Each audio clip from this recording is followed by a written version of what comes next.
Now, I'd like to go over some of the common mistakes that we've seen made by circulators. Number one is we see missing pages from the petition packet. As I mentioned earlier, a petition packet is 8 pages. So sometimes we'll see that people have taken pages out, or maybe they've lost pages. Again, keep it stapled. Do not remove the stapled. Keep all the pages together. Sometimes we see that the pages are out of order. Do not change the order of the pages in the petition packet. We see a lot of abbreviations, and as a general rule, you should follow the when in doubt, fill it out rule. So just make sure that the voters are not abbreviating, they're filling out all the information.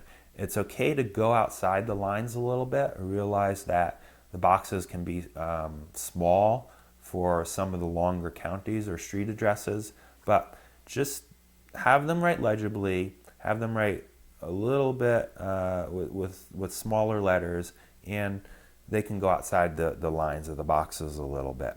But try to avoid abbreviating. The next problem we see is that the statement of circulator is not filled out completely or not filled out at all. Very often the circulator forgets to put the number of signatures that they've gathered on their petition, or they forget to sign it, or they forget to put their name in. Make sure you filled out only after you're done circulating that petition. Make sure you have filled out all the necessary mandatory information on the statement of circulator. Next problem we see is that the ward or precinct is wrong on the petition. As I mentioned earlier, this is the only optional field on the petition. So we recommend that unless the voter is 100% without a doubt sure of the ward or precinct in which they live, then just instruct the voters, don't fill out the ward or precinct field, because no ward or precinct will not get a petition rejected, but a wrong ward or precinct could potentially get that signature rejected. Another problem we have is with very illegible handwriting. So try to give the person filling out a good writing space, a hard surface to write on.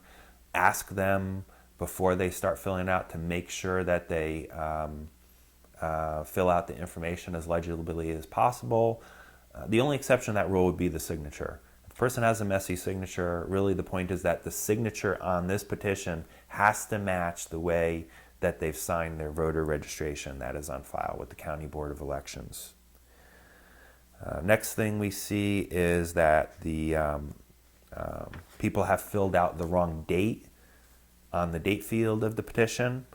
Sometimes people don't put the year in, they just put in the month and the day. Again, when in doubt, fill it out.